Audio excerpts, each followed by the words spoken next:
My teacher hits me every day? My teacher hits me 7 every words day. to a Hells Angels biker would bring 300 brothers to a Tennessee town and expose fraud inside an elementary school. Silas Maddox, 8 years old, had documented 7 months of abuse in a church bulletin. 23 entries nobody wanted to see. He'd tried telling 4 adults. 4 rejections. Then he sat beside a stranger on a park bench, a man with patches and 9 years of education law learned inside, and whispered the truth he'd been practicing for 3 days. What happened next would save 7 children, recover stolen scholarship money, and prove that justice doesn't always wear a badge. Sometimes it wears leather. Subscribe and comment where you're watching from. What this 8-year-old uncovered will change how you see schools. My teacher hits me every day. The boy stood 3 feet from the park bench, holding a folded piece of paper in both hands. His voice barely carried over the afternoon wind rustling through oak trees at Creekside Memorial Park in Mill Haven, Tennessee. Saturday, October 11th, 2:17 p.m. 81 degrees, the kind of humid warmth that made long sleeves a choice people noticed. Silas Roy Maddox was wearing long sleeves. Gray shirt, collar slightly stretched from being grabbed, covering the yellow-green bruise on his left forearm, 4 inches long, ruler width, approximately 6 days old. Dark jeans with a grass stain on the right knee from earlier that morning when he'd fallen while climbing the oak tree in his front yard, the one he climbed when he didn't want to go inside. 1 red sneaker, 1 blue. He'd put them on wrong this morning and hadn't noticed. That detail would break you if you knew what it meant. A child so used to checking for danger that he'd stopped checking his own feet. He was 8 years old. 4'2", 57 pounds. Small for his age in a way that made adults use the word wiry instead of underweight. Cole Crow Barton looked up from his sandwich. 6'1", 220 pounds, 47 years old. Hells Angels patch on his vest, alongside a faded tattoo of scales and a gavel on his left forearm. Long dark hair with gray threading through, pulled back loose. Hands that had spent 9 years inside learning paralegal work and 11 years out learning when to use it. He'd been sitting on this bench for 43 minutes, reading a paperback about civil procedure, eating a turkey sandwich he'd made that morning, not checking his phone, not rushing, just existing in October sunshine, giving himself 1 hour of peace before the week started again. Now a child was standing in front of him saying a teacher hits him every day. Crow closed the book, set it face down on the bench, turned to face the boy fully. How long has that been? 5 words. Not, are you sure? Not, have you told someone? Not, what did you do? Just, how long? Silas's hands tightened on the bulletin. Since October. She hits me when I get things right and she got it wrong. It happens every day or every other day. 22 words. Delivered in the flat, careful tone of someone who'd practiced saying this sentence out loud to himself. Someone who'd removed every unnecessary word through 7 months of not being believed. Crow moved to the far end of the bench, creating space, not closing it. Elbows on knees, eye level with the boy, waiting. I told Mr. Pruitt. Silas's voice was stronger now, the dam breaking. I told Mrs. Calloway, and she disappeared. My mom told the principal. He said I have behavioral problems. I wrote it all down. He held out the bulletin. Crow took it. Did not open it yet. Held it with both hands the way you hold something that matters. You did everything right, Crow said quietly. You documented. You reported. You found someone to tell. That's more than most adults would have done. Now I'm going to do my part. He pulled a black bandana from his back pocket. Used it to carefully wrap the bulletin before putting it in his inside vest pocket. Evidence needs to be protected, Silas watched him do this. Watched this massive stranger treat his church bulletin. The thing teachers had told him to throw away. The thing his mom had cried over. The thing nobody in authority cared about. Like it mattered. That's when Silas finally sat down. For exactly 3 seconds, neither of them spoke. Just the sound of the creek 30 yards north. The distant hum of traffic on the highway overpass. 2 kids on swings in the far corner of the park. Then Crow asked the question that would change everything. "What else haven't you told anyone?" Silas's face went very still. The kind of still that meant, "I've been waiting for someone to ask that." "I heard a voicemail," Silas whispered. "In her classroom. Mrs. Boggs left her phone on her desk during a fire drill. The principal left it. He said, 'Keep doing what you're doing.' And he said, 'Remember the Harper kid? Family moved, problem solved.' I wrote down what he said. It's in there." He tapped the vest pocket where Crow had put the bulletin. Crow's jaw tightened. His eyes didn't leave Silas's face. "Tell me about Mr. Pruitt." "School counselor. I told him on a Tuesday in February. He wrote something down. He sent me back to class. Mrs. Boggs didn't touch me that day. She waited until Thursday." "Mrs. Calloway." "4th grade teacher. She smiled at me in the hallway. I slipped a note under her door on a Monday. By the next Friday, she was gone. They said she got a job at a different school. She never said goodbye." "Your mom went to the principal." "Dr. Caldwell. He told her I have documented behavioral issues. He said Mrs. Boggs has been there for 19 years. My mom came home crying." Silas's voice went quieter. "She asked if she could see the behavioral documentation. He said he'd schedule a meeting. The meeting never happened." Crow was very still now. The kind of still that came before action, not paralysis. "How many times has she hit you?" "I stopped counting at 47. That was 3 months ago." "Where does she hit you?" "Arm, shoulder, back of my legs. She uses her hand or a ruler. She says it's discipline. She says I need to learn respect." Silas looked down at his hands. "She said if I tell anyone, they won't believe me because of my behavioral file." "When did the behavioral file start?" "Same week my mom first complained. September." There it was. The pattern. The system. The design.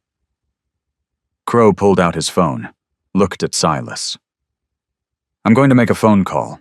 You're going to hear me say some things that might sound scary, but I need you to trust me. Can you do that?" Silas nodded. Crow dialed. Put the phone to his ear. His voice when he spoke was calm, controlled, but Silas heard something underneath it. Something dangerous and certain. "Harness, I need you and V-Rex at Creekside Memorial Park. East side, bench near the overpass." A pause. "I've got a kid, 3rd grade. 7 months of documented abuse.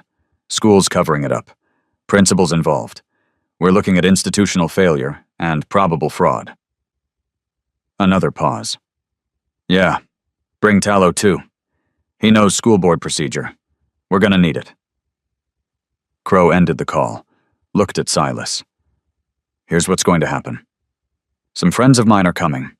They're going to help make sure you're safe. Then we're going to go talk to some people. And we're going to make sure this never happens to you again. Or to anyone else." "Are they bikers too?"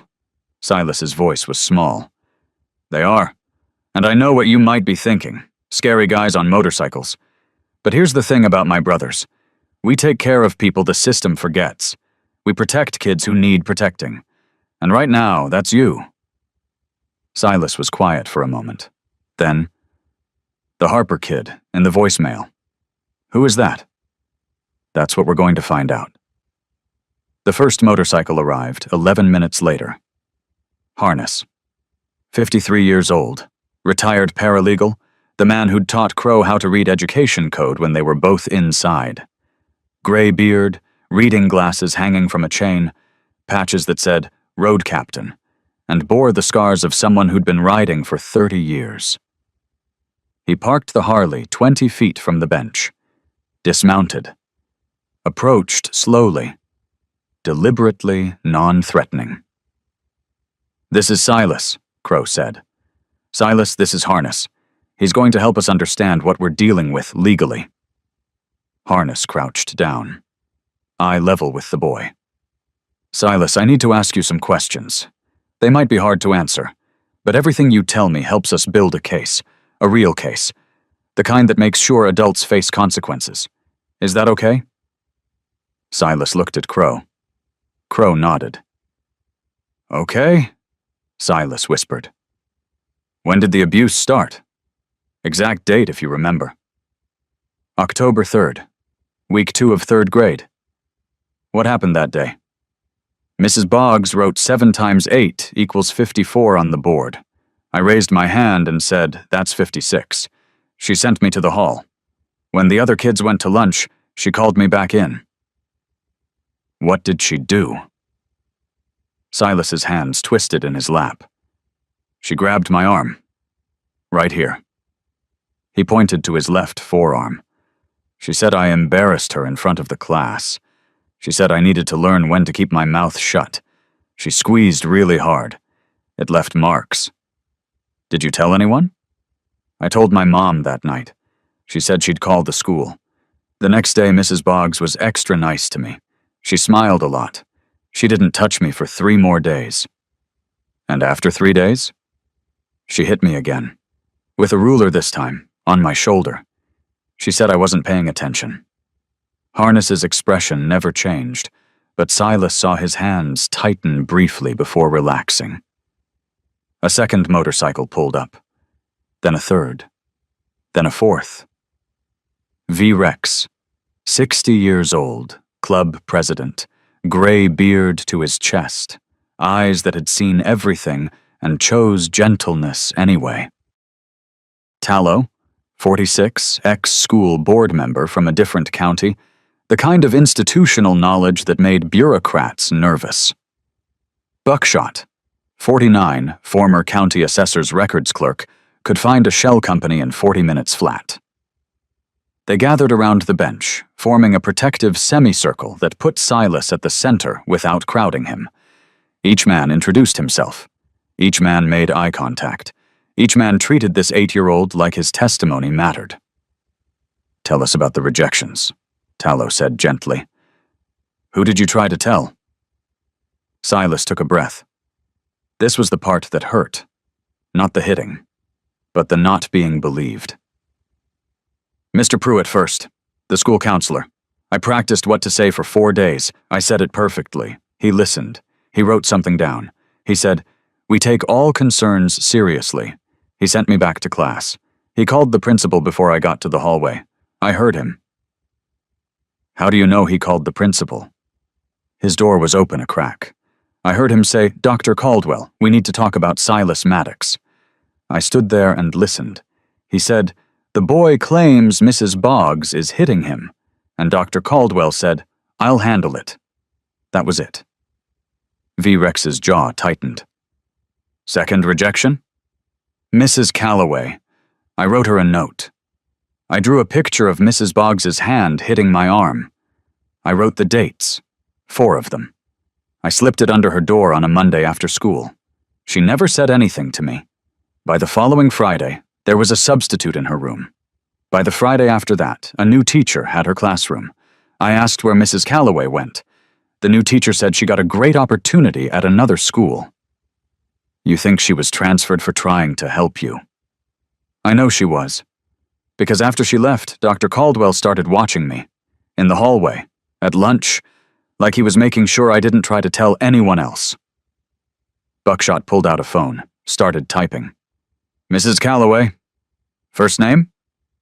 "Emily," Silas said. "We'll find her," Buckshot promised. "Third rejection?" Tallow asked. "A man at this park, last week. I tried to show him the bruise on my arm. He looked at it. He looked around the park. He said, 'You need to talk to a teacher or a parent, son.' Then he walked away. He left 4 minutes later with his kids." "And the fourth?" Silas's voice went very quiet. The school board. My mom waited outside a meeting. She wanted to speak during public comment. They said the public comment period was closed. She wasn't on the sign-up sheet. She tried to explain. There were 3 board members leaving. One of them said, "We have processes for this." Another one said, if there were a real concern, Dr. Caldwell would have escalated it. They walked to their cars. The silence that followed was absolute. Then Tallow spoke, his voice low and furious. Do you remember what the board member looked like? The one who said Caldwell would have escalated it. Old, white hair. Name badge said Gerald something. Gerald Fitch, Tallow said flatly. Chair of the Personnel Committee. I know him. He and Caldwell coached Little League together for 4 years. V-Rex turned to Crow. We're not looking at one villain here. We're looking at a network. I know. Crow pulled the wrapped bulletin from his vest pocket, unwrapped it carefully. And we're looking at financial motive, too. He opened the bulletin for the first time. Silas had used both sides of every page, dates in neat columns, drawings of hands and rulers, sentences in careful 8-year-old handwriting. October 3rd. She grabbed my arm when I corrected math problem. October 7th. Ruler on shoulder, said I talked back. October 10th. Hand on back of leg, bathroom hallway, no one else there. 23 entries spanning 7 months. And on the last page, in handwriting that was shakier, faster, like he'd written it in a hurry. Voicemail from Dr. Caldwell to Mrs. Boggs. February 14th. Maddox woman's board complaint was denied access again. Gerald handled it. She's got nothing without an incident report that doesn't exist. Karen at the union says the file's clean. 3 complaints in 6 years, all resolved. Nothing actionable. Keep doing what you're doing. That boy's behavioral file is airtight at this point. Remember the Harper kid? Same situation. Family moved. Problem solved. Just 7 more weeks. After that, I'll have him moved to the other class. You've handled worse. Harness read it, handed it to V-Rex. V-Rex read it, handed it to Tallow. When Tallow finished reading, he looked at Silas with an expression that was equal parts rage and heartbreak. This is a confession, Tallow said quietly. This is the principal admitting to systematic cover-up, referencing previous victims, outlining a plan to wait out the complaint window and transfer the problem. This is prosecutable. If we can authenticate it, Harness added. Right now it's a child's written recollection of an overheard voicemail. We need corroboration.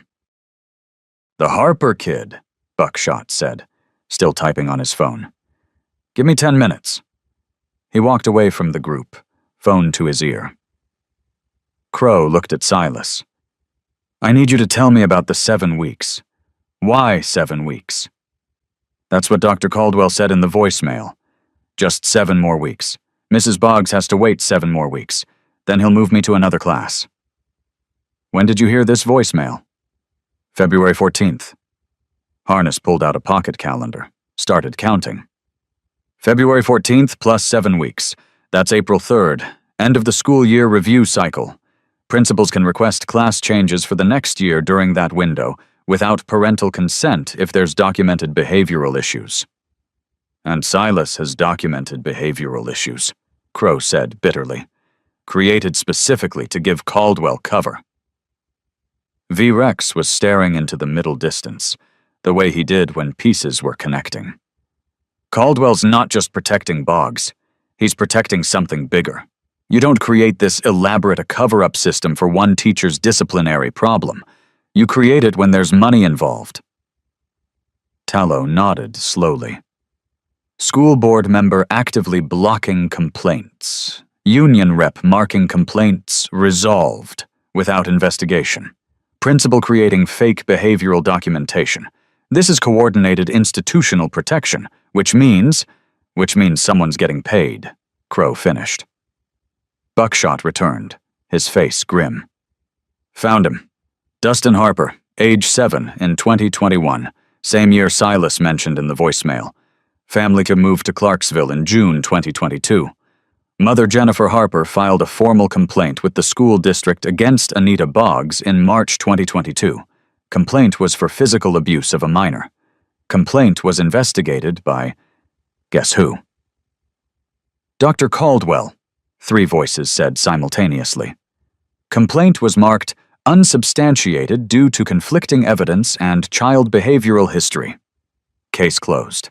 Family accepted a settlement of $47,200 from the district and moved to Clarksville. Settlement included an NDA. V-Rex's eyes went cold. $47,000 in 2022. How much has the school district paid out in settlements over the past 5 years? Buckshot's fingers flew across his phone screen. Give me access to public records. School district financial reports are public in Tennessee. Here we go. Millhaven Elementary School District, fiscal years 2019 to 2024. Total settlements paid $163,400. The number hung in the air. That's a lot of settlements for a small elementary school, Harness said quietly. That's the cost of keeping a system running, Tallow corrected. Enough to make problems go away. Not enough to trigger oversight. Crow turned to Silas. I need to ask you something hard. Do you know of any other kids in Mrs. Boggs's class who might be getting hurt? Silas nodded. There's a boy. Carter. He started getting long sleeves in January. He used to wear short sleeves all the time, even in winter. Same pattern, V-Rex said. A 5th motorcycle pulled in, then a 6th, then a 7th. Sledge, 41, youngest ranking brother, former social worker who'd seen enough institutional failure to understand exactly what they were dealing with. Ledger, 38, financial analyst, the brother who could read a budget report and find the bodies buried in footnotes.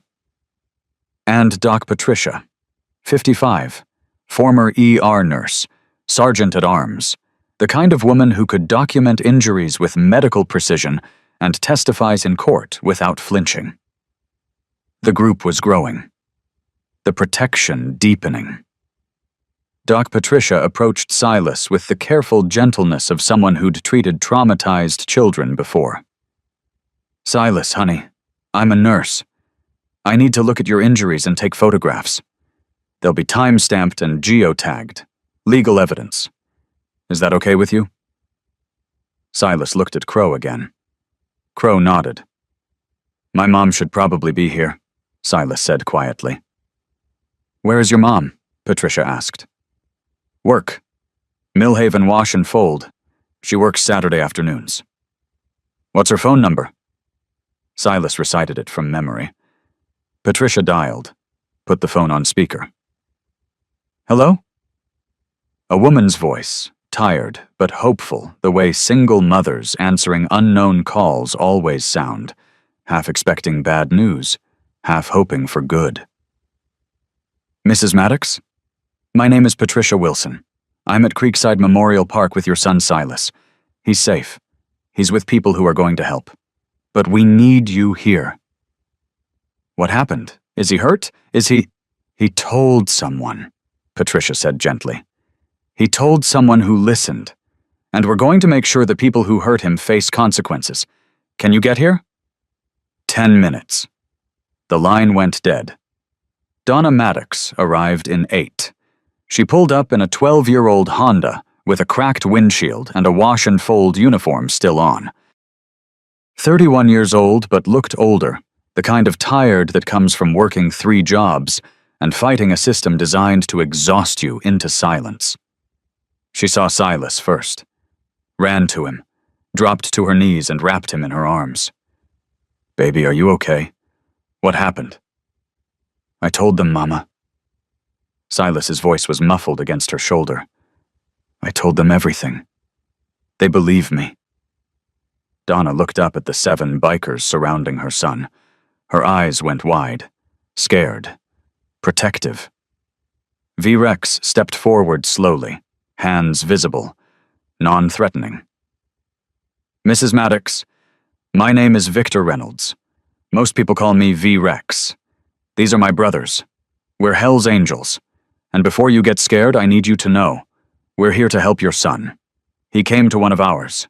That makes him one of ours now. And we protect our own. Donna's eyes filled with tears. I tried to get them to listen. I went to the principal. I went to the school board. They said I was imagining things. They said Silas had behavioral problems I didn't want to acknowledge. They made me feel crazy. You're not crazy, Crow said quietly. You're up against a system designed to protect itself, not your child. But that ends today. Tallow knelt beside Donna. Mrs. Maddox, I used to serve on a school board in a different county. I know how these systems work. I know the language they use to make you doubt yourself. We have processes for this. A parent's perception isn't always the full picture. Behavioral documentation tells a more complete story. These sentences are designed to sound reasonable. They're designed to make you stop coming back. But here's what they actually mean. We're going to protect our own before we protect your child. Donna sobbed once, hard. I didn't know what else to do. You did exactly enough, V-Rex said. You kept showing up.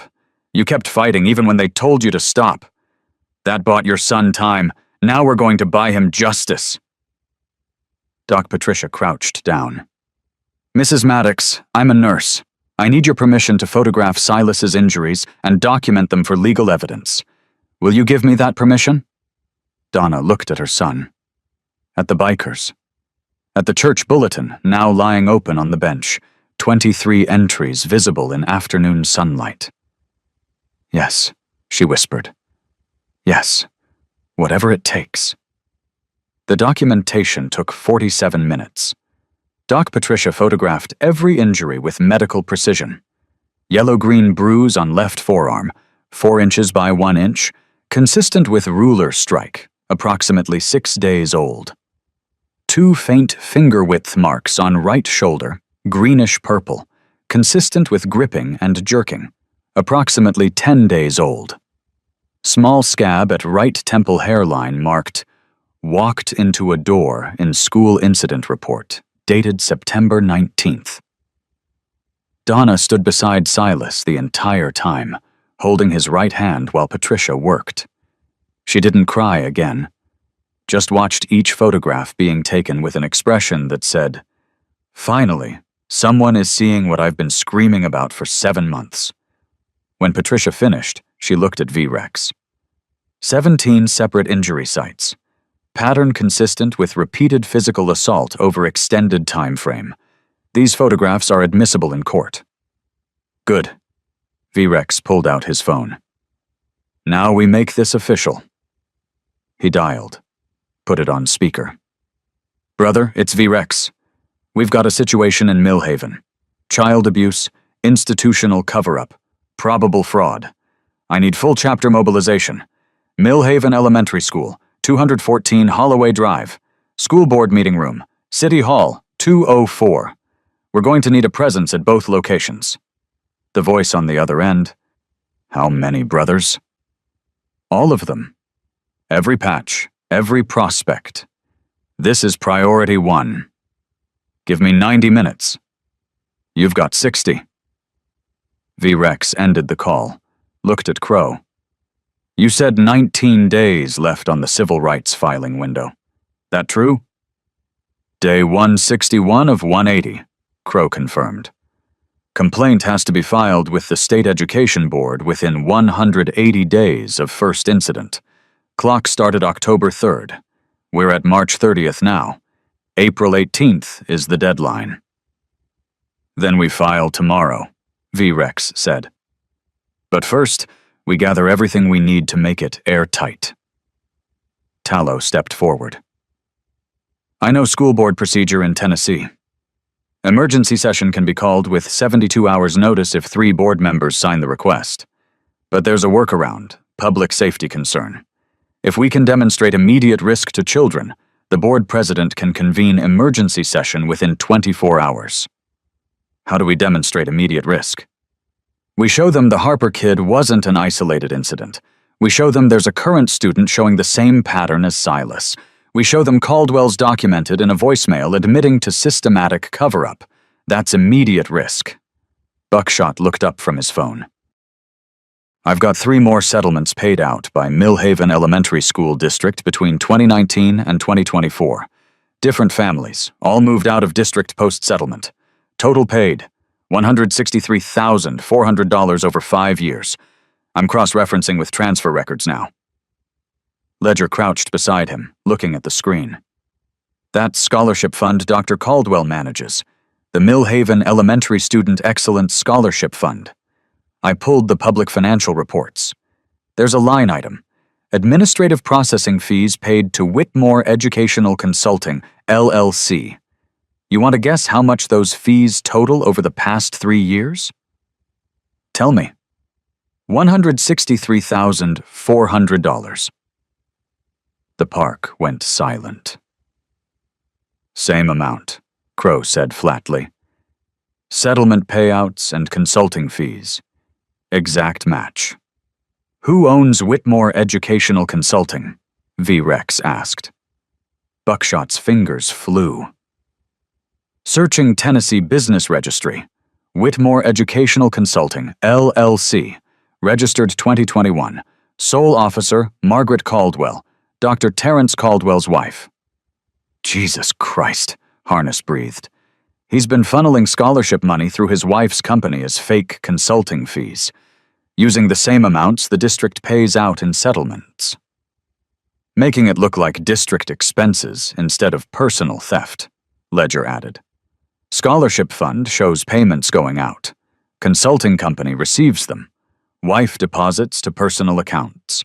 School board sees consulting line item, doesn't question it because Caldwell's the one who approves the budget. Tallow was pacing now. This isn't just about covering up abuse. This is organized fraud. Caldwell protects Boggs because every complaint that gets buried is another settlement he can siphon. He's weaponizing child abuse for profit. Donna Maddox made a sound like she'd been punched. Silas looked up at her. Mama? They hurt you for money? Her voice cracked. They let that woman keep hitting you because it made them money? Mrs. Maddox, V-Rex said gently. I need you to focus. Can you do that? She nodded, jaw tight. We're going to take this to the school board Tuesday night. Emergency session. Public meeting. We're going to present every piece of evidence we have, and we're going to make sure everyone in that room understands what's been happening under their watch. They won't listen, Donna said bitterly. They didn't listen before. They'll listen this time. V-Rex's voice was granite. Because last time you showed up alone asking for help.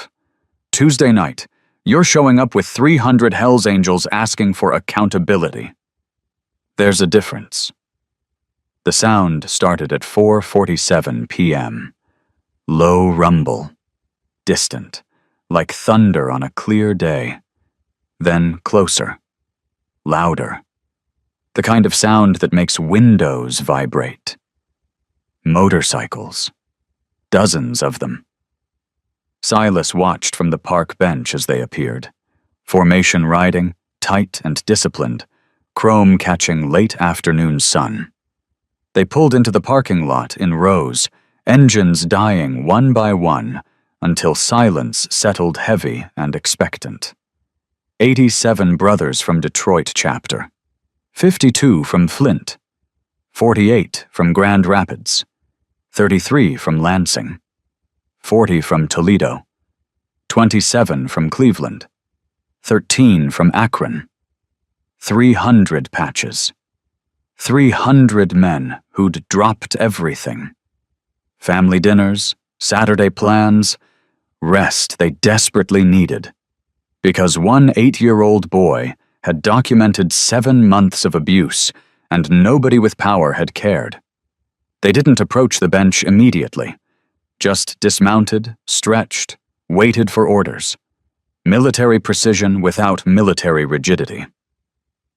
V-Rex walked over to the assembled chapter presidents, spoke quietly, gestures toward Silas, held up the wrapped bulletin. Then he returned to the bench. Silas, Mrs. Maddox, these are my brothers. They're here because protecting children is what we do. They're going to split into teams. Some will go to the school, some will go to Caldwell's home address, some will track down witnesses, and some will stay with you to make sure you're safe while we work. Is that okay? Silas stared at 300 bikers. That's all for me? That's how much you matter, kid. Donna started crying again. Quiet, steady tears that said, "For 7 months I fought alone and lost, and now I have 300 people who believe my son." Crow knelt in front of Silas.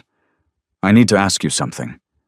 It's going to be hard, but it's important."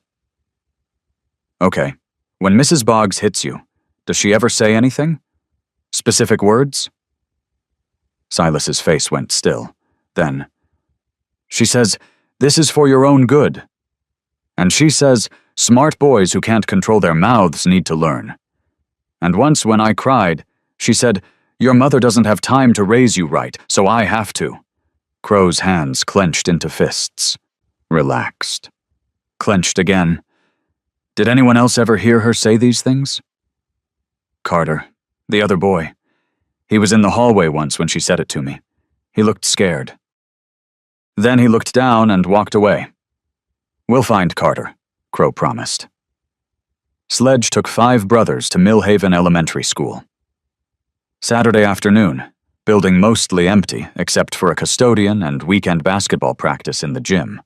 They walked through the building with phones recording, documenting layout, photographing Mrs. Boggs's classroom, room 7, the hallway where incidents occurred, the counselor's office where Silas had been sent back to his abuser. The custodian, Marcus Webb, 63, 20 years at the school, saw the patches and tensed. Sledge approached slowly, hands visible. "Sir, we're not here to cause trouble. We're documenting abuse of a student. Were you working here in February? Tuesday afternoons?" Marcus hesitated, then nodded. "Did you ever see a teacher named Mrs. Boggs interact with students in the hallways?" Another hesitation, longer this time.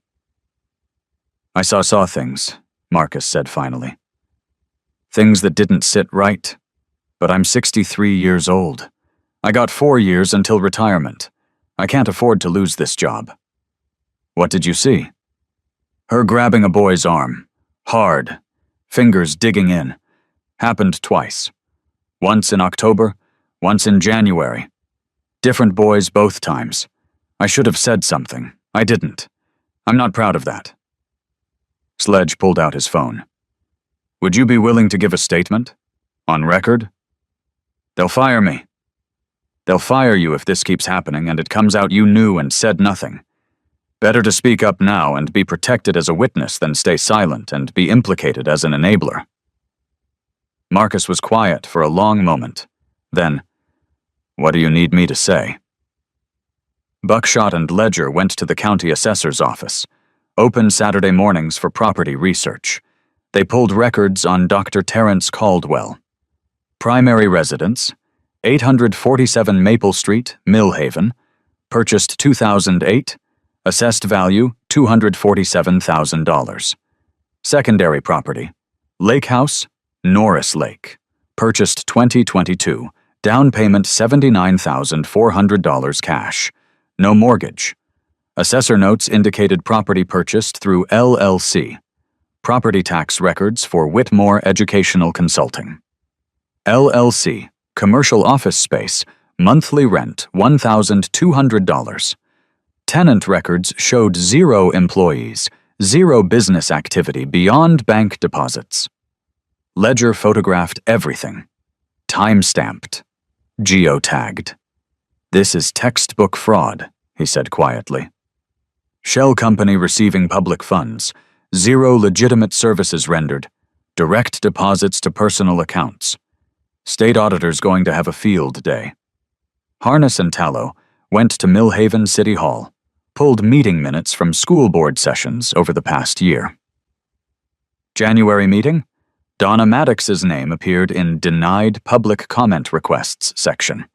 Reason? Did not pre-register, agenda full. March meeting, Donna Maddox's name appeared again. Same reason. Both denials signed by board secretary. Board secretary's signature matched handwriting on other documents signed by Dr. Caldwell.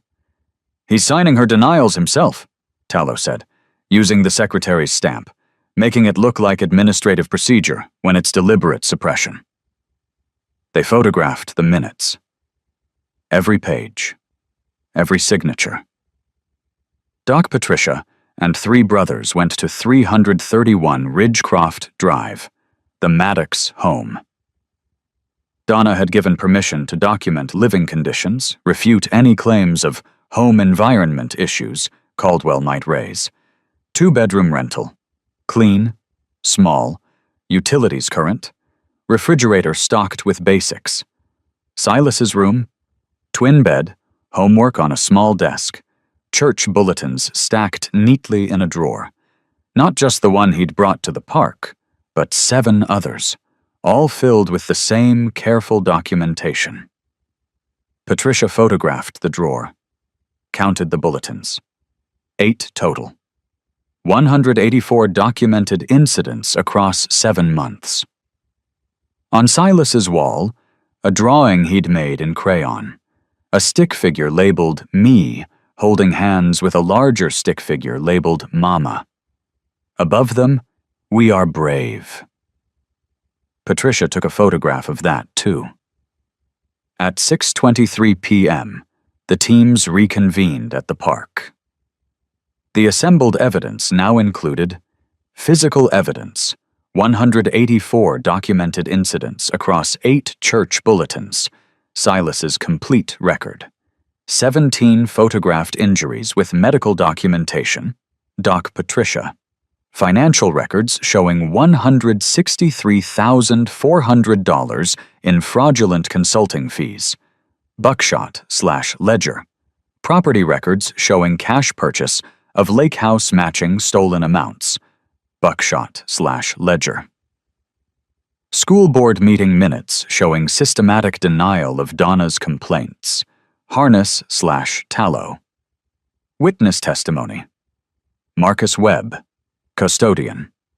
Witnessed physical abuse twice, willing to testify. Silas Maddox, complete victim testimony with documentation. Donna Maddox. Parent testimony. Pattern of suppression. Pattern evidence. Dustin Harper case, 2021 to 2022. $47,200 settlement. Family moved. NDA signed. 3 additional settlements, 2019 to 2024. Total $163,400, matching consulting fees, Carter, current student. Exhibiting same warning signs as Silas. V-Rex stood in the center of the assembled brothers, held up the evidence folders. Brothers, here's what we're looking at. Systematic child abuse protected by a principal committing fraud, enabled by a school board member who's covering for his Little League buddy, and funded by scholarship money meant for kids who need it. Dr. Terrence Caldwell has been running this operation for at least 5 years, possibly longer. Anita Boggs has been his weapon. Gerald Fitch has been his shield. And the system has been designed to protect all of them at the expense of children like Silas. Silence. 300 men listening.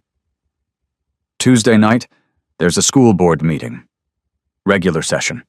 We're going to request emergency addition to the agenda. Public safety concern. We're going to present this evidence, and we're going to demand immediate action. What about Caldwell? Someone called out. He'll see us coming. He's already seeing us coming, V-Rex said. We're not hiding. We're making a public case for accountability. If Caldwell tries to run, that's consciousness of guilt. If he tries to destroy evidence, that's obstruction. Either way, he's done. Tallow raised his hand. I can file the emergency agenda request tonight. Board president is required to respond within 24 hours. If he denies it, we can petition state education oversight, but that takes weeks. Better to get on Tuesday's agenda. File it, V-Rex ordered. CC every local news station. This doesn't happen in shadows anymore. At 7:15 p.m., Crow and 5 brothers went to 847 Maple Street. Dr. Terrence Caldwell was in his garage, washing his car. Khaki slacks, Millhaven Elementary polo shirt, reading glasses on a chain. He looked up as 6 Hell's Angels walked up his driveway. To his credit, he didn't run. "Gentlemen," Caldwell said, setting down his sponge. "Can I help you?" Shoulders relaxed, palms open, head tilted slightly. Voice warm, reasonable, the tone of a man who'd spent 27 years convincing parents their children were the problem, not his staff. "Dr. Caldwell?" Crow asked. "That's right, and you are?" "We're friends of Silas Maddox." 1 second. That's all it took. 1 second where Caldwell's smile stayed in place, but his eyes went calculating. Then it was back. The charm. The warmth. "Ah, Silas. Bright boy. Challenging student, but bright. Is there a concern?" "You could say that." Crow pulled out his phone. "Tell me about the voicemail you left Anita Boggs on February 14th. The smile slipped. Just for 1 second. But 1 second was enough. "I'm sorry, I don't recall that specific. Maddox woman's board complaint was denied access again. Gerald handled it. She's got nothing without an incident report that doesn't exist." "Ring any bells?" Caldwell's face went very still. "I think you've been misinformed, or perhaps misunderstood. Keep doing what you're doing. That boy's behavioral file is airtight at this point. Remember the Harper kid? Same situation. Family moved, problem solved." The color drained from Caldwell's face. "How did you... That's not..." He stopped himself. Recalibrated. Those words out of context could sound concerning, but the reality of school administration is... "The reality," Crow interrupted, "is that you've been protecting a teacher who's been physically abusing children for years because every settlement you convince families to take gives you an excuse to funnel scholarship money through your wife's fake consulting company." Caldwell's expression hardened. "This is harassment. You're on my private property making baseless accusations. I'm going to have to ask you to leave." He pulled out his phone. "Who are you calling?" Crow asked mildly. "My attorney, and the police. This is intimidation." "You're welcome to call your attorney," Crow said. "The FBI is going to want to talk to them anyway." The word FBI landed like a physical blow. Caldwell froze, phone halfway to his ear. "The FBI?" "Fraud involving federal education funds. Interstate trafficking if those settlement families crossed state lines. Conspiracy. Obstruction of justice. You're not dealing with an angry parent anymore, Dr. Caldwell. You're dealing with federal charges." "You don't know what you're talking about. You're bikers. Criminals. Nobody's going to believe we're bikers who know how to build a legal case," Harness said quietly. He'd been silent until now, standing slightly behind Crow. "I'm a paralegal. Spent 9 years inside learning education law specifically. Want to hear how many statutes you've violated?" Caldwell said nothing. Tennessee Code Annotated 37-1-403. Mandatory reporting. You're an administrator. You're required to report suspected child abuse externally. You reported internally to yourself and buried it.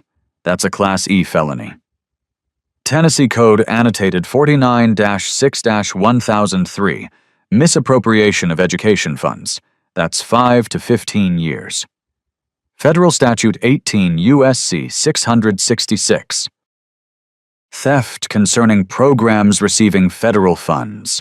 Scholarship fund received state and federal grants. That's 10 years federal time. And that's before we get to the conspiracy charges for coordinating with Fitch and the teachers' union rep to suppress complaints. Caldwell was shaking now. Subtle, but visible. You don't understand, Caldwell said, voice cracking slightly. I've given 27 years to that school. 27 years trying to balance impossible expectations with limited resources. Do you know what it's like trying to keep good teachers when we can't pay them what they deserve? When one complaint can ruin a career? Anita Boggs didn't need her career ruined, Crow said flatly. She needed to be stopped from hitting children. It's not that simple. She's been there 19 years. She's mentored dozens of teachers. She's struggled, yes, but she's also done immense good. She gave Silas Maddox 184 documented injuries over 7 months. Caldwell's mouth opened, closed, opened again. That can't be accurate. Silas is prone to exaggeration. The behavioral file you created 3 weeks into the school year to discredit him preemptively. Silence. Dr. Caldwell, Crow said quietly. I'm not interested in your reasons. Neither is Silas. Neither is the Harper kid. Neither is Carter, the boy who's showing the same warning signs Silas showed 7 months ago. I was trying to protect the school. You were trying to protect your lake house, the one you bought with $79,400 cash, scholarship money, money meant for kids whose parents can't afford school supplies. You stole from children to buy lakefront property. For 5 seconds, Caldwell didn't move, just stood there in his garage, sponge on the ground where he'd dropped it, car half-washed, water running from the hose onto the driveway. Then something shifted. The performance stopped.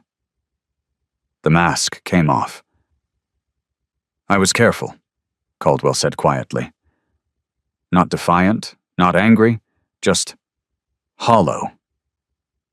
I set it up through Margaret's company. Consulting fees are normal. School boards approve them all the time. Nobody questioned it. 5 years. Nobody questioned it. Someone's questioning it now. How did you find it? The consulting fees? Public records, Ledger said. You filed the invoices with the district. District reports are public. Basic cross-referencing. Caldwell laughed once. Sharp. Bitter. Public records. 27 years of careful planning undone by public records. He looked at Crow. Really looked at him for the first time. What happens now? Tuesday night, school board meeting. You're going to see 300 of us. You're going to hear Silas's testimony. You're going to watch the evidence presented. And then you're going to face whatever consequences the system decides. And if I don't show up? Then the evidence goes to the State Education Board, the FBI, and every news station in Tennessee. And you become a fugitive instead of an administrator facing accountability. Caldwell nodded slowly. Then, can I ask you something? You can ask. If you'd found me 10 years ago, before any of this started, would you have believed I was capable of it? Crow considered the question. I've seen Little League coaches trafficking kids, seen Sunday school teachers running fraud operations, seen senators taking bribes. Nice guys do terrible things when they think nobody's watching. You're not special, Dr. Caldwell. You're just one more proof that the uniform doesn't make the man. As they turned to leave, Caldwell called out, Wait, can someone— My neighbor's supposed to pick up my mail tomorrow. Can someone let him know I might not be around? 6 bikers stared at him. The man who'd stolen $163,400 from children, who'd protected an abuser for years, who'd created fake documentation to silence a 3rd grader. His biggest concern as his world collapsed was his mail delivery. Call your neighbor yourself, Crow said. Then they walked away. At 8:47 p.m., Buckshot's phone buzzed. He looked at the screen, looked at V-Rex. We've got a problem, or a gift. Can't tell which yet. Talk. Email just came through to my records request. Millhaven Elementary School District personnel files for Anita Rose Boggs. Automated response to my FOIA request from 3 hours ago. He pulled it up on his laptop. The assembled brothers gathered around. Personnel file showed 19 years employment, 0 disciplinary actions, 3 commendations for excellence in classroom management. But attached to the file, accidentally included in the digital packet, was an email thread. From Karen Holst, Teachers Union Rep, to Dr. Terrence Caldwell. Date, March 3, 2024. Subject, R.E. Boggs. Complaint number 3. Terrence, 3rd formal complaint received regarding A. Boggs from parent, different family, same pattern. Per our discussion, I'm marking this resolved through internal mediation, consistent with previous handling. No disciplinary record will be created. Recommend behavioral documentation for student involved to create alternate narrative if complaint escalates. K. From Dr. Terrence Caldwell. To Karen Holst. Date, March 3, 2024. Subject, R.E. Boggs. Complaint number 3. Agreed. Student behavioral file initiated March 4th. Will handle parent directly. Previous pattern has been effective. Family typically accepts resolution within 4 to 6 weeks. T.C. Harness read it twice. They're documenting their own conspiracy. In writing. In official emails. Bureaucrats, Tallow said bitterly. They get so comfortable covering things up, they forget the paper trail is evidence. V-Rex's expression was granite. This is bigger than Caldwell and Boggs. Karen Holst at the Teachers Union has been systematically marking complaints resolved without investigation. 3 formal complaints minimum, probably more.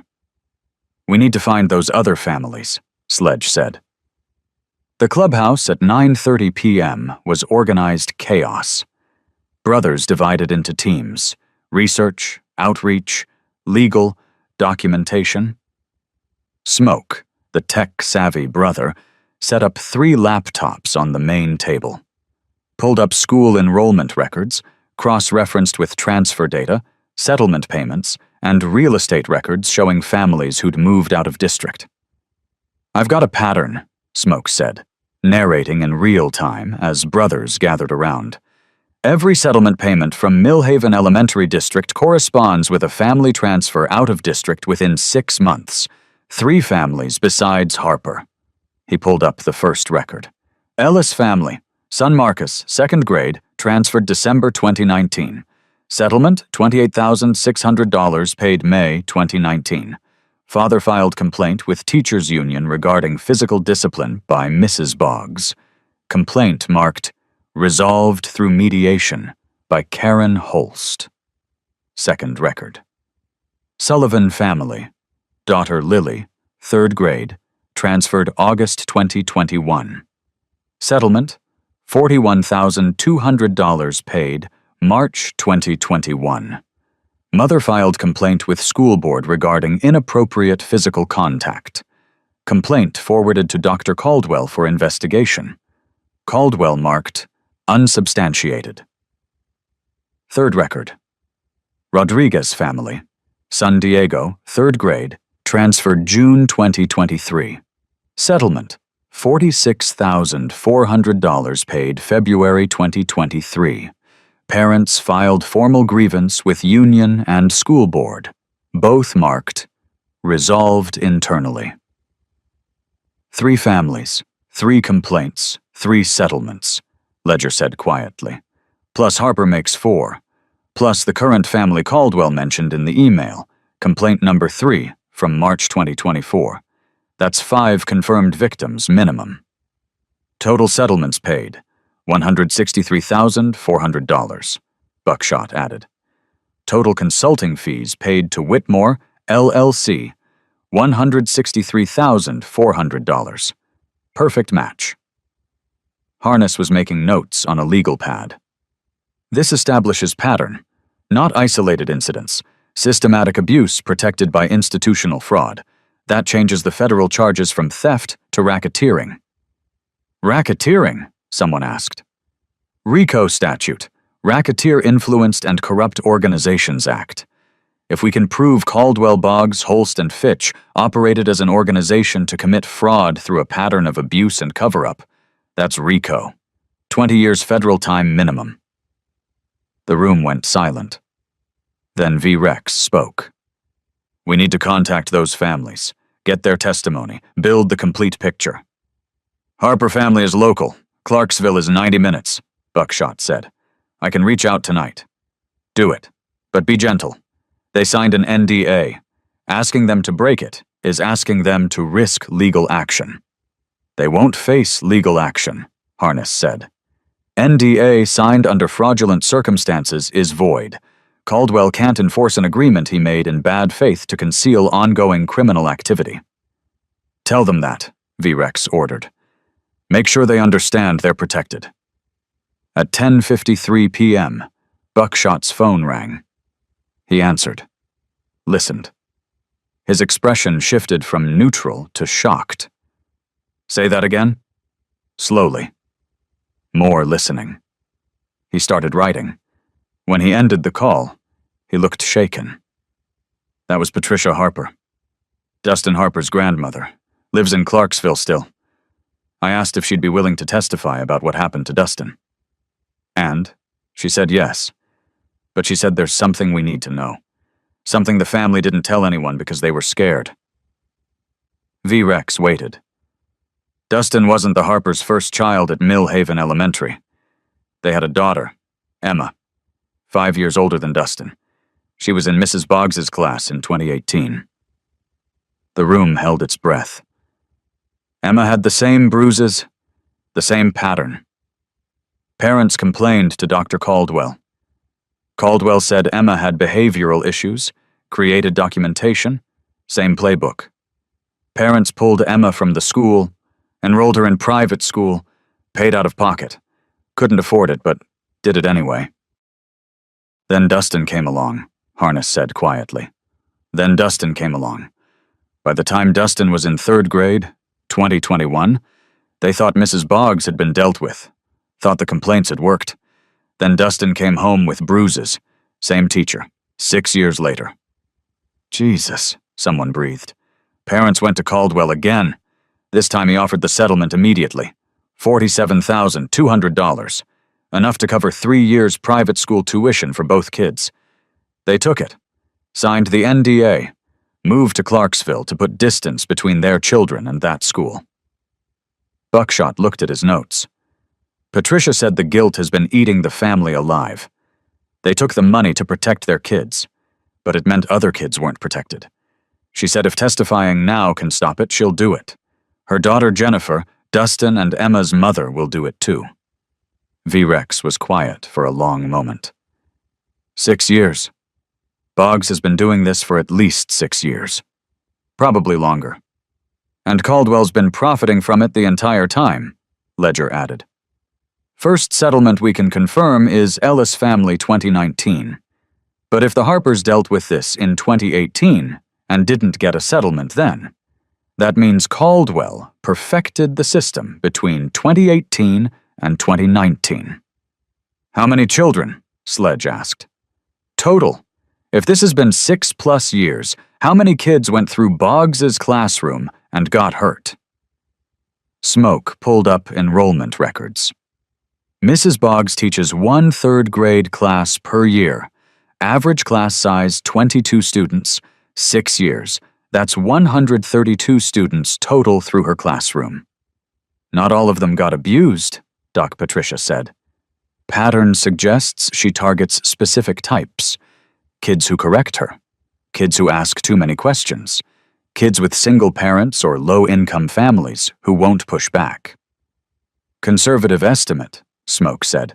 If she targeted 2 to 3 kids per class per year, that's 12 to 18 victims over 6 years.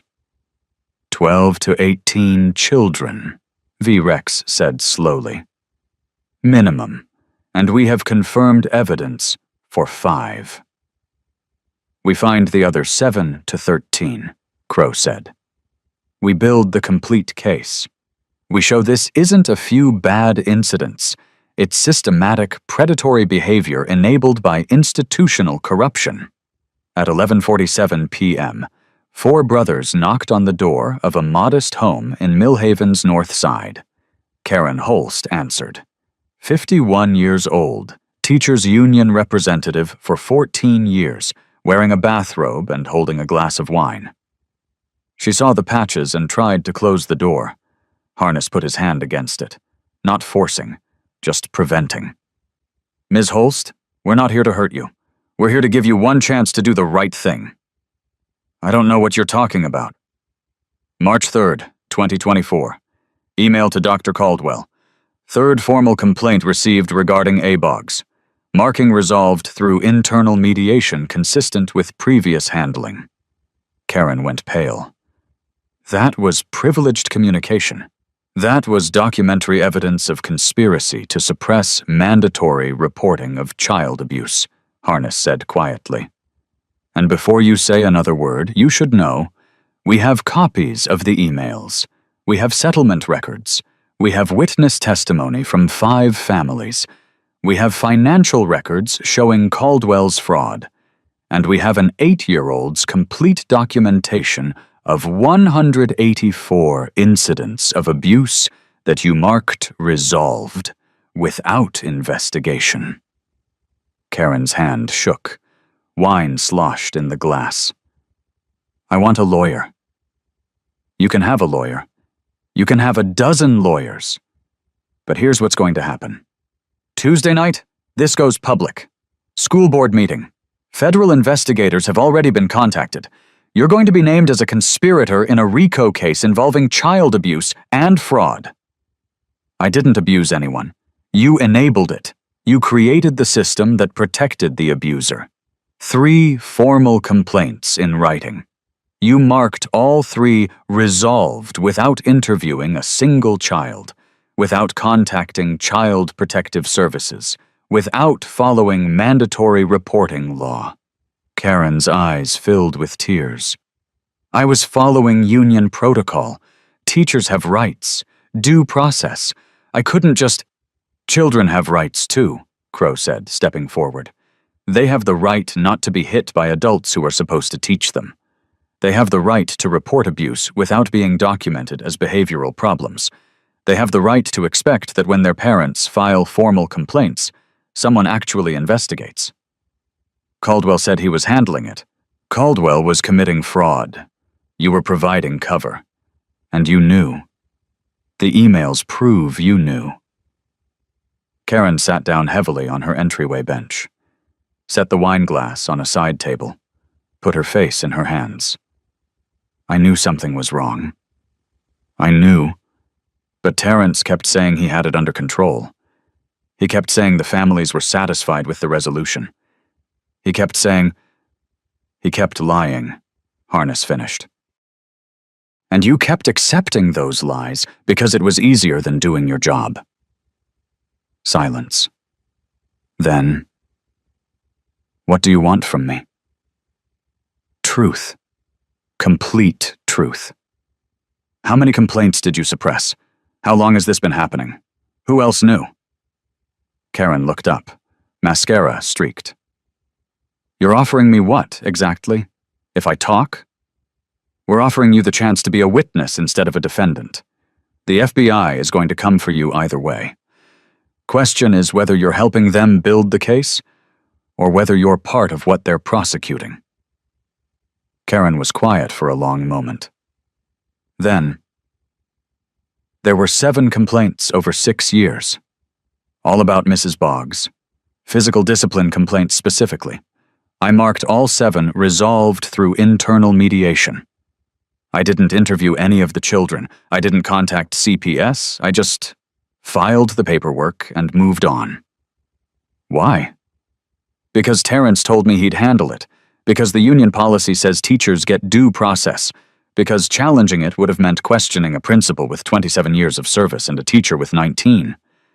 Because I convinced myself parents were overreacting. She looked at Crow with hollow eyes. I convinced myself it was small. Outdated discipline methods. Not real abuse. I told myself teachers like Mrs. Boggs were from a different generation, needed retraining, not punishment. I told myself a lot of things so I could sleep at night. You sleep well?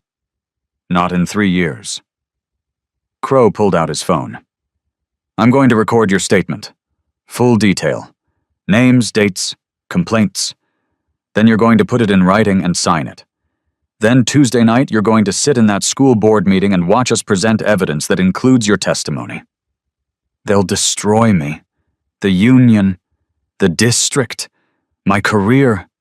Your career destroyed children, Crow said flatly. Better it ends now trying to fix that than later in a federal prison cell.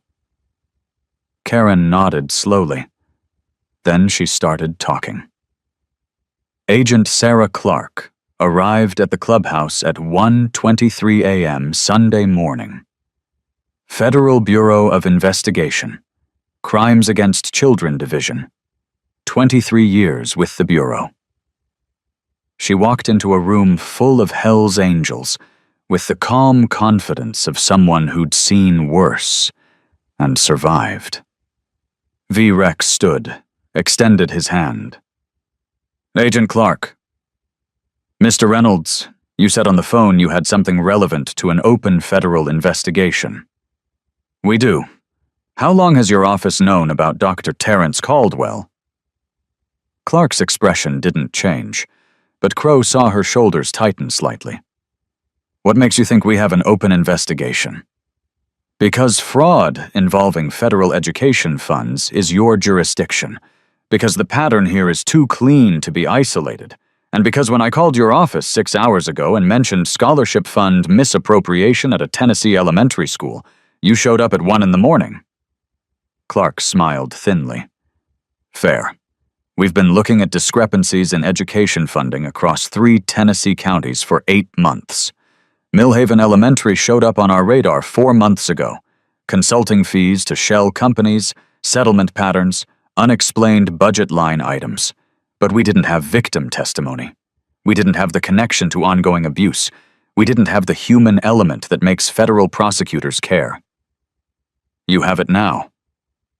V. Rex gestured to the evidence spread across the table. Organized in folders, labeled, time-stamped. Clark pulled on latex gloves, started reviewing. Silas's 8 church bulletins, 184 documented incidents, Doc Patricia's medical photographs, 17 injury sites, financial records, $163,400 in fraudulent consulting fees, property records, lake house purchased with cash matching stolen amounts, email evidence, Caldwell and Holst conspiracy in writing, witness statements, Marcus Webb, Karen Holst, Patricia Harper, settlement records, 5 families, 5 payments, 5 children. Clark worked in silence for 27 minutes, photographing pages, taking notes. Her expression never changed, but her movements got faster, more urgent, as the scope became clear. When she finished, she looked at V. Rex. This is the most complete evidence package I've seen in a child abuse case in 10 years. You've done our job for us. We did our job, V. Rex corrected. Our job is protecting children. Your job is making sure the people who hurt them stay in prison. They will. Clark pulled out her phone, made a call. This is Clark. I need a warrant package prepared for federal custody. Terrence Allen Caldwell, Anita Rose Boggs, Karen Elizabeth Holst. Charges: conspiracy to commit fraud, misappropriation of federal funds, violation of mandatory reporting statutes, obstruction of justice. I'm sending evidence documentation now. She ended the call. How long has your office known about the abuse specifically? Crow asked. Clark met his eyes. We didn't. We were following the money. The abuse connection is new to us as of tonight. So for 8 months you knew Caldwell was stealing, but you didn't know he was using child abuse settlements to cover it. We suspected misuse of funds. We didn't have the mechanism. You just gave us the mechanism. Crow let that sit for a moment. Then, if we hadn't found Silas, if he hadn't documented everything, if his mother had given up after being rejected 4 times, how long before you figured it out? Clark's expression tightened. Honestly, we might not have. Federal investigations move slowly. We build cases brick by brick. Sometimes we find the crime, sometimes we find the money and never find the victims. You got to Silas first. You built this case in 48 hours. That's not something I can do with federal procedure. Is that an admission that the system needs us? It's an admission that the system failed these children. And you didn't. Clark paused. I know what people think when they see Hell's Angels. I know the history, the reputation. But what you've done here, documenting evidence, protecting a child, building a prosecutable case without breaking a single law, that's not vigilantism. That's justice the way it's supposed to work. Justice is supposed to work before a kid has 184 injuries, Sledge said quietly. You're right, Clark acknowledged. It is. And the fact that it took bikers to make the system care is something I'm going to put in my report, because that's a system failure that needs fixing. V-Rex pulled out a folded paper, handed it to Clark. One condition. Silas gets a victim advocate assigned before any FBI interview. Nobody talks to him without his mother present, and without her explicit consent. And he doesn't testify unless you absolutely need him. You've got 5 other families, you've got documentary evidence, you build your case without traumatizing an 8-year-old any more than he's already been traumatized. Clark nodded. Agreed. Victim first prosecution. We'll do right by him. Agent Clark, Crow said. One more thing. Yes? When you arrest Caldwell, I want to be there. Not to interfere. Not to grandstand. I just want to see his face when he realizes this is real. Clark considered. I can't make promises. But if circumstances allow, I'll call you. ARC4. The Scope Reveal. Sunday morning, 6:47 a.m. Every brother who'd been working through the night gathered in the clubhouse main room. Smoke projected a summary on the wall screen. Confirmed victims. Emma Harper, 2018. No settlement. Family self-removed. Marcus Ellis, 2019. $28,600 settlement Emma Sullivan, 2021.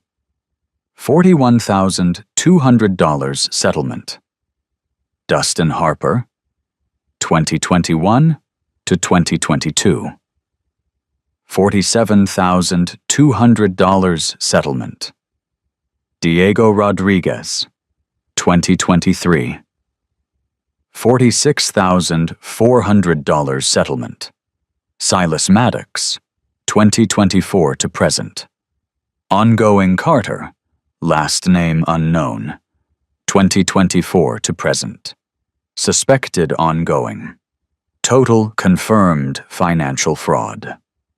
$163,400 stolen from scholarship fund over 5 years, Villain Network.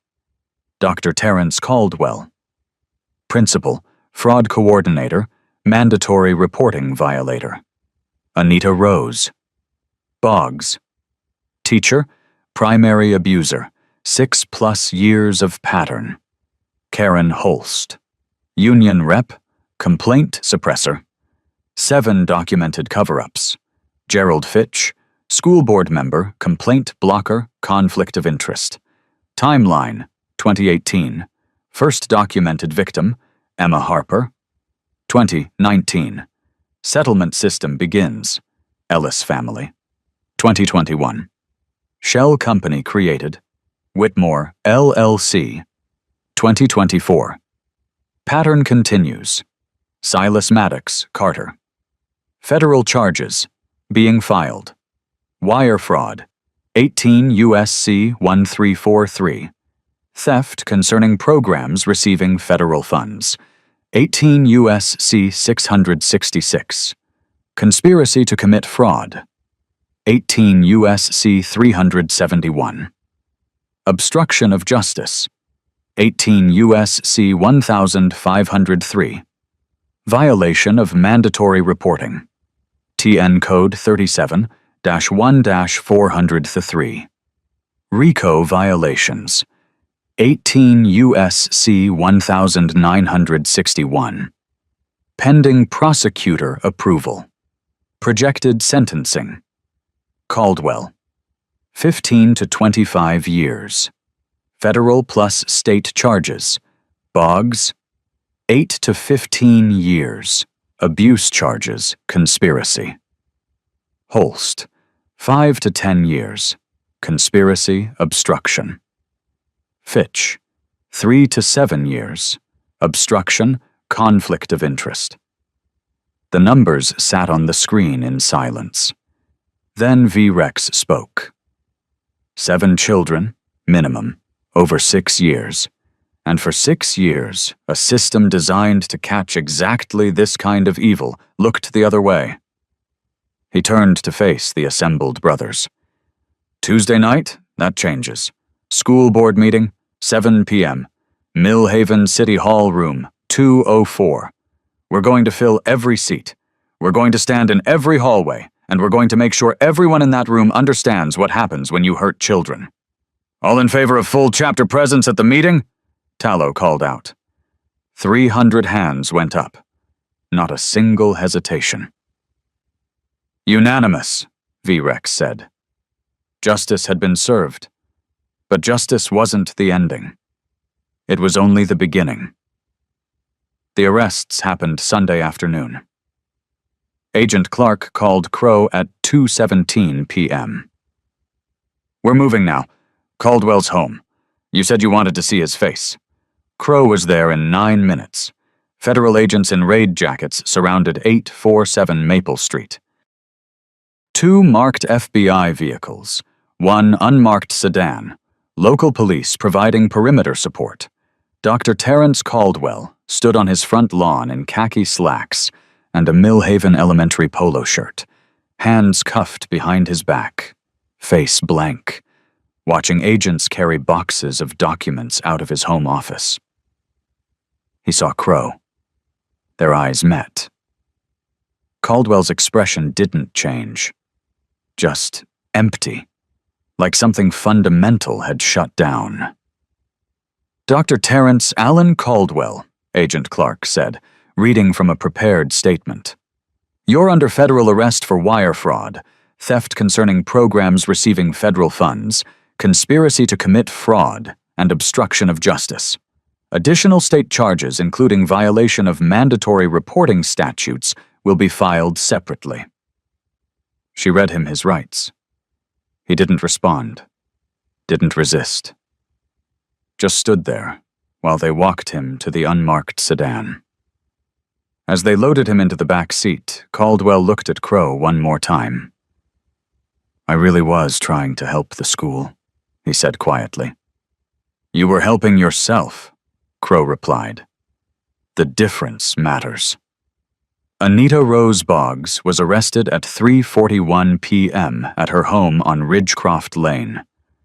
She cried, kept saying she'd never meant to hurt anyone, that she was just trying to maintain classroom discipline the way she'd been taught, that children these days needed structure. The arresting agent, a woman who'd read Silas's 184 documented incidents before arriving, said 5 words. Save it for your lawyer. Karen Holst turned herself in at 4:15 p.m. with her attorney already present. Gerald Fitch was arrested leaving a Sunday golf game at 5:03 p.m. Told the officers this was a misunderstanding. He was a school board member, a respected member of the community. His Little League teams had won 3 championships. The officer said, none of that matters anymore. Monday morning, 9:30 a.m. Millhaven. Children's Clinic. Doc Patricia sat in the waiting room beside Silas and Donna, brought a small stuffed dog she'd picked up that morning, soft, floppy-eared, the kind you could squeeze when scared. She handed it to Silas without a word. He took it, held it in his lap with both hands. "What's the doctor going to do?" Silas asked quietly. "She's going to check your injuries. Make sure they're healing right. Make sure your lungs are okay from being stressed for so long. Make sure your fingers are straight. Just checking. Nothing scary." "Will she make me take off my shirt?" "Only if you say it's okay. And your mama will be right there the whole time." Dr. Linda Reeves was 52 years old, pediatrician for 27 years, and she'd been briefed by Agent Clark personally about what she was about to see. It still took her 3 seconds of controlled breathing when she saw the photographs Doc Patricia had taken.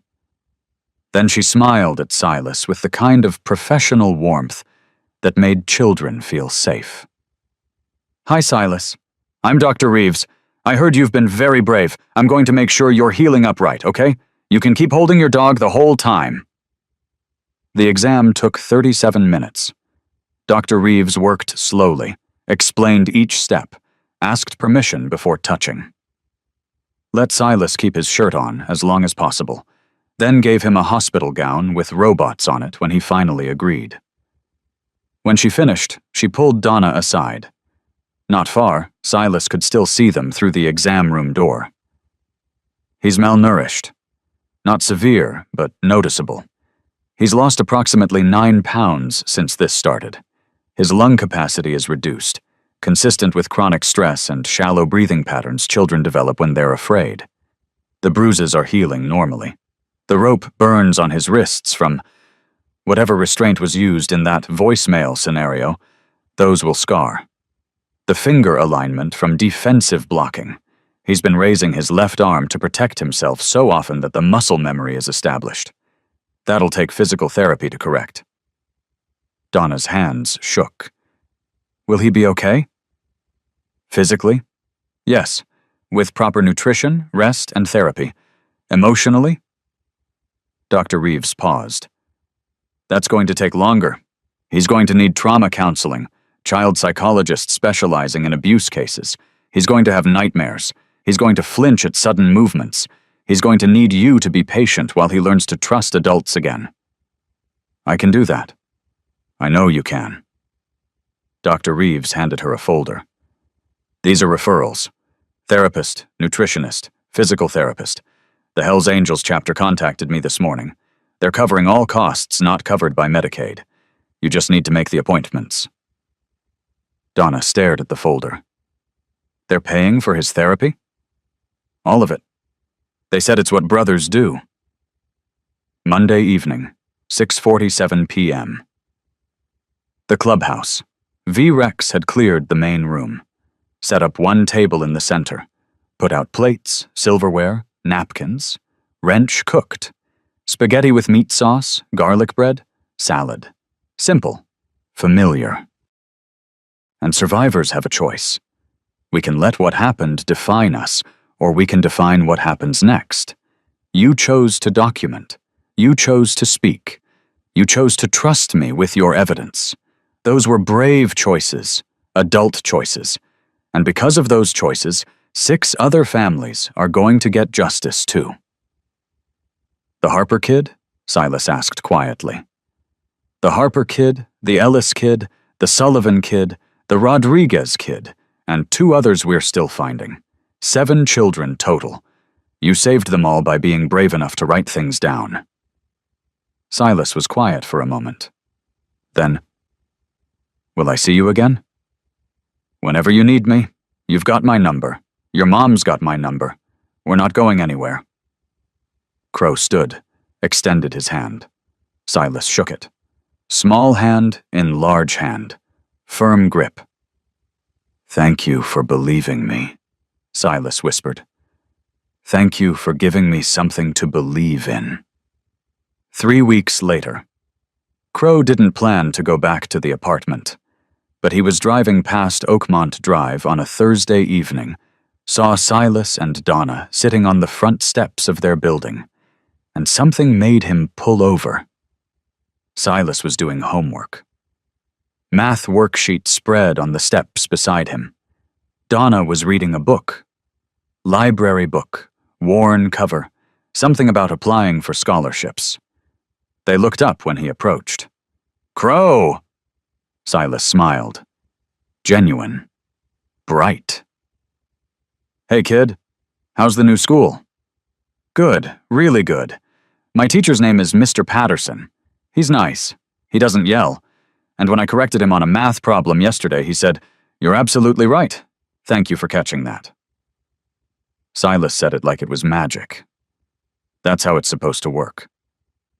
"I know that now." Crow sat on the steps beside them, watched the oak trees across the street turn gold in setting sunlight. "I heard about the school board meeting," Donna said quietly. 300 bikers, standing room only. They said the room was so full the fire marshal almost shut it down. "It was full," Crow confirmed. "And it was quiet. We didn't yell, didn't threaten, just stood there while the evidence was presented. Let the facts speak." "What happened?" "Dr. Caldwell, Mrs. Boggs, Ms. Holst, and Mr. Fitch were all formally charged, federal and state. Board voted unanimously to terminate Caldwell and Boggs's employment effective immediately. They also voted to implement mandatory third-party review of all future abuse complaints. No more internal investigations. Everything goes to external child services automatically." Because of Silas? Because the system couldn't ignore 300 witnesses and 7 families anymore. Silas looked up from his homework. "Did Mrs. Boggs cry?" Crow considered how to answer. Chose honesty. "She did. She cried and said she never meant to hurt anyone, that she thought she was helping." "Was she?" "Nobody. She was hurting, and saying she didn't mean to doesn't make it okay. It just means she convinced herself it was okay. There's a difference." Silas thought about this, then went back to his math. Crow stayed for 20 more minutes. Didn't talk about the case. Didn't talk about justice. Just sat with them while Silas finished his homework and Donna read her book, and the sun set over Millhaven. Before he left, he pulled the black bandana from his pocket, the one he'd used to wrap Silas's bulletin that first day. He handed it to Silas. "I want you to keep this, not as a reminder of what happened, as a reminder that evidence matters, documentation matters, your voice matters, and when you speak up, people listen." Silas took the bandana, folded it carefully, put it in his backpack. Crow walked to his bike, checked his mirrors. The light in their apartment window came on. Warm, yellow, safe. He pulled out onto the road and didn't look back. 14 months later, Silas Roy Maddox stood in the Millhaven County Courthouse, 3rd floor, room 307. June 12th, 3 weeks before his 10th birthday. He wore a button-down shirt Donna had bought him for school pictures. Too big in the shoulders, she'd bought it with room to grow. Navy blue slacks, the sneakers that matched now, both the right color, laces tied correctly. He was here to testify. Not against Mrs. Boggs. She'd pleaded guilty 6 months ago to 4 counts of child abuse, received 8 years with possibility of parole after 5. Not against Dr. Caldwell. He'd been sentenced to 19 years federal time for fraud and conspiracy, state charges still pending. Silas was here for the civil case. The lawsuit 7 families had filed against Millhaven Elementary School District for systematic failure to protect students. The district's lawyers had offered settlements. 3 families had taken them. 4 families, including the Maddoxes and the Harpers, had refused. "We don't want money," Donna had said in her deposition. "We want change." Now Silas sat in the witness waiting room with his mother, Doc Patricia, and Crow. You don't have to do this, Crow said gently. The case is strong without your testimony. Your documented evidence is already admitted. You can walk away right now. Silas shook his head. I want to. I want them to hear it from me. Why? Because for 7 months, adults told me my voice didn't matter, that I was making things up, that I had behavioral problems.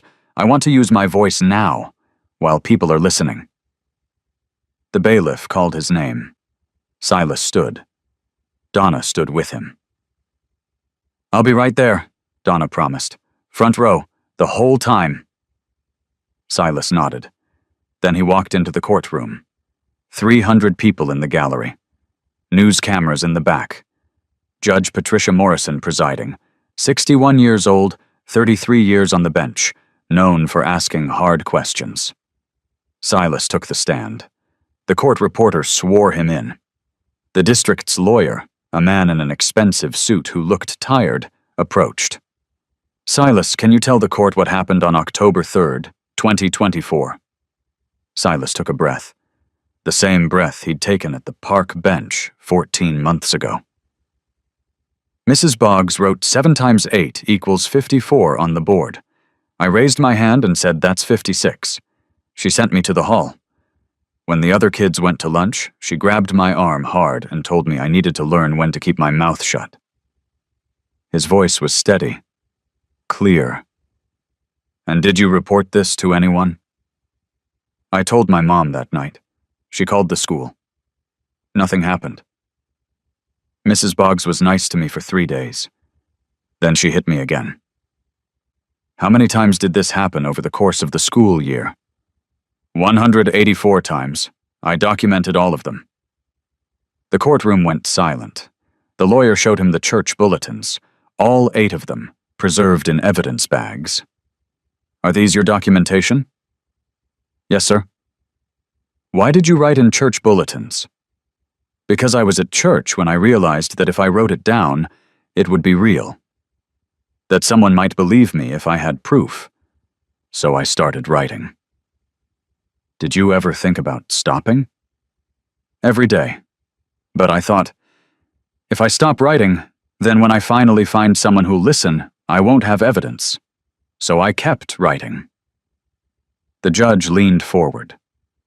Silas, I'm going to ask you a question, and you can answer however you want. Do you understand? Yes, ma'am. Why are you here today? What do you want from this case? Silas looked at his mother, at Crow, at Doc Patricia. Then he looked at the judge.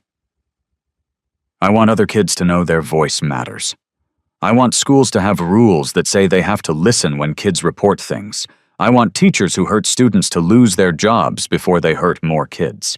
And I want the money schools pay to make problems go away to go to helping kids instead. Judge Morrison nodded slowly. Thank you, Silas. That's the clearest statement of purpose I've heard in this entire case. The verdict came 3 weeks later. The jury found in favor of the plaintiffs. Millhaven Elementary School District was ordered to pay $2.4 million in damages to the 7 families.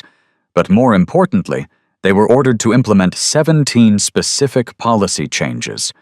Mandatory third-party review of all abuse complaints.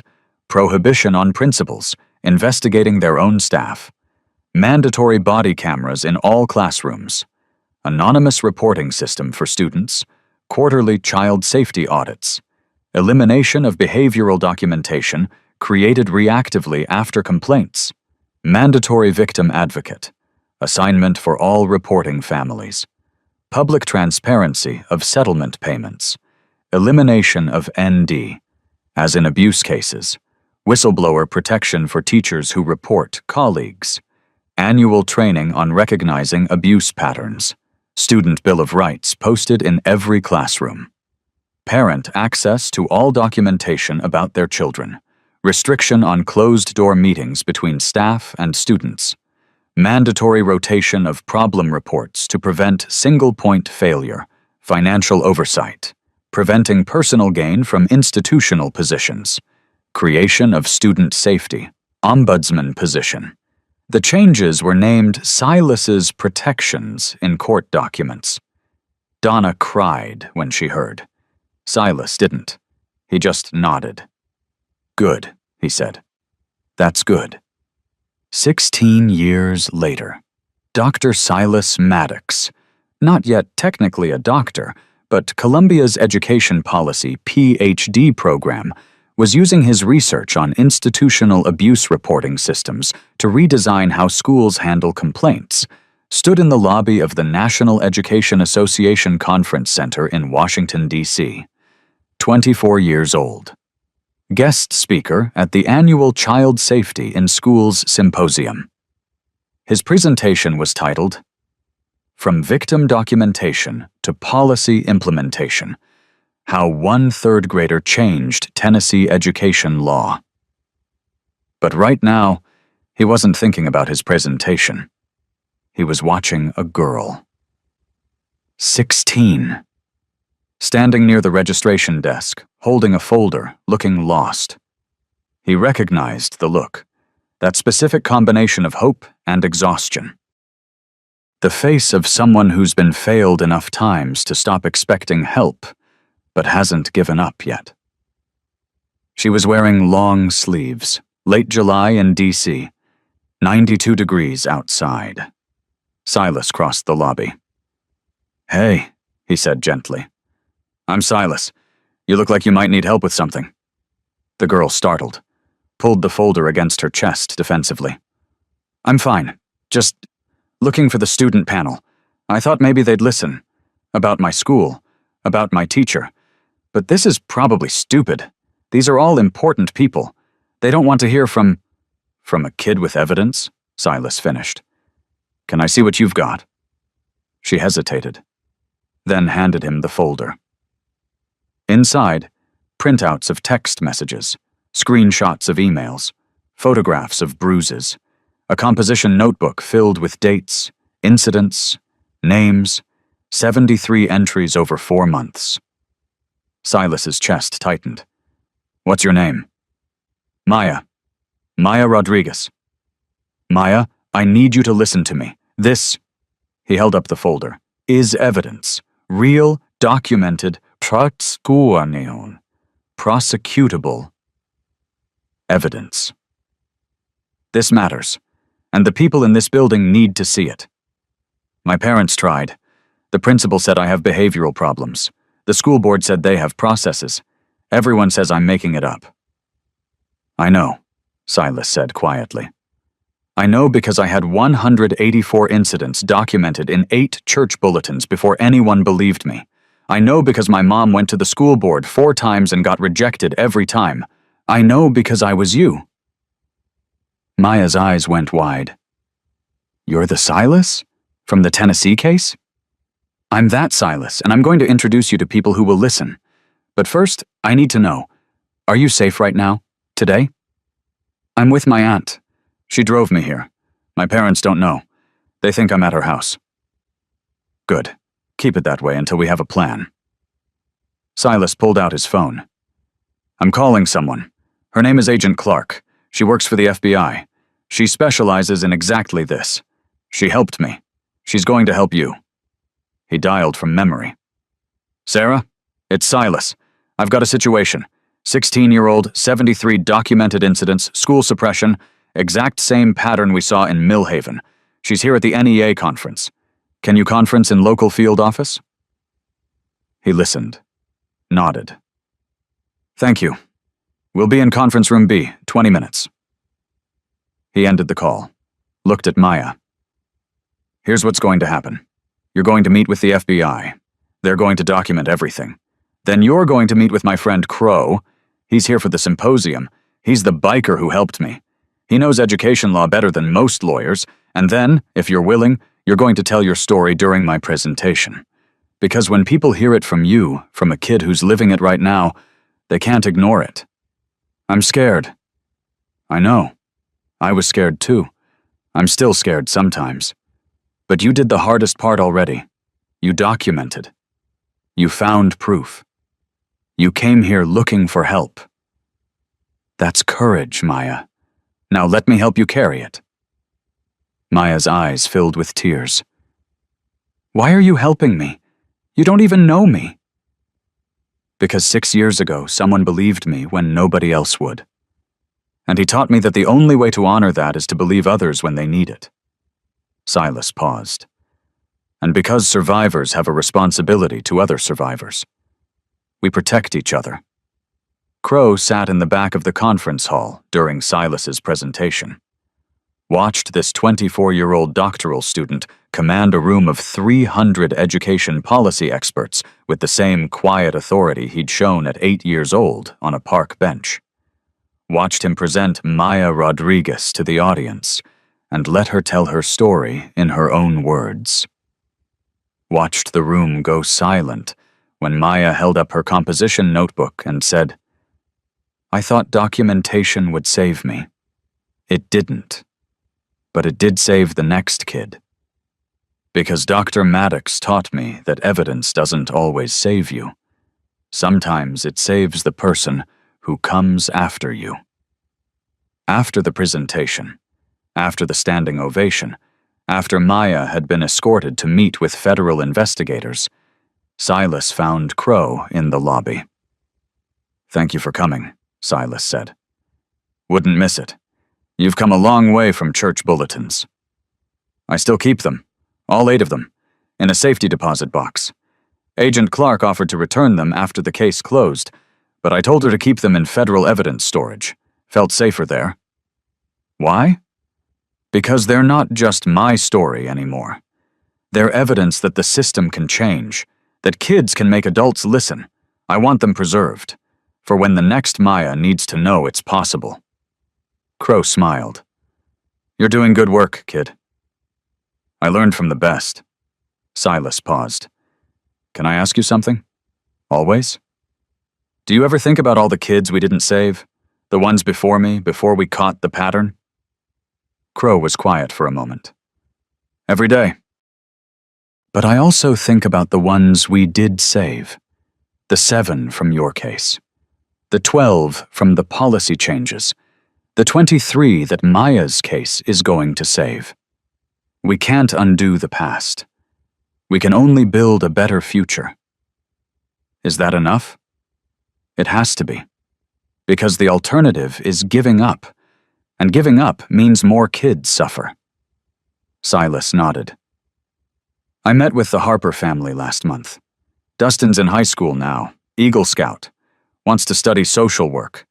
He told me he's going to specialize in institutional abuse cases because he knows what it feels like when systems fail." Full circle, Silas agreed. "From victim to survivor to protector." They stood there for a moment, the mentor and the student, the biker and the doctoral candidate. 2 people bound by one moment 6 years ago when a child chose to trust a stranger with evidence that would change everything. "I've got a flight to catch," Crow said. "But I'll see you next month? Symposium in Nashville?" "I'll be there. Presenting on mandatory reporting reform." "Good. Keep fighting, Silas." "You too, Crow." They shook hands. Then Crow walked toward the exit, leather vest over his shoulder, patches visible even in the academic conference setting. Someone would probably judge him for those patches. Someone always did. But he'd learned a long time ago that the uniform doesn't make the man. The choices do. And he'd chosen 6 years ago to believe an 8-year-old with a church bulletin. Best choice he'd ever made. This story isn't really about bikers, or patches, or 300 motorcycles filling a school board meeting. It's about an 8-year-old boy who understood something most adults never learn. Documentation is power. Evidence is protection. Your voice matters when you make it impossible to ignore. And it's about a system that was designed to fail him, that failed him 4 times before he found someone who'd listen, finally being forced to change because one child refused to stop writing. If you've ever felt invisible, if you've ever been told you're imagining things, if you've ever fought a system designed to exhaust you into silence, Silas sees you. The 7 families see you. The 300 brothers who showed up because one child needed help. They see you. You don't need a vest to be a protector. You don't need a motorcycle, or a patch, or a brotherhood of 300. You just need to care enough to act. Pay attention when a child wears long sleeves in summer heat. Listen when someone's story doesn't change across multiple tellings. Consistency isn't rehearsal, it's truth. Ask the hard questions. Make the uncomfortable calls. Stand in the gap between a victim and the system failing them. Document everything. Timestamped, geotagged, detailed. Because documentation is what turns "he said, she said" into "here's the evidence."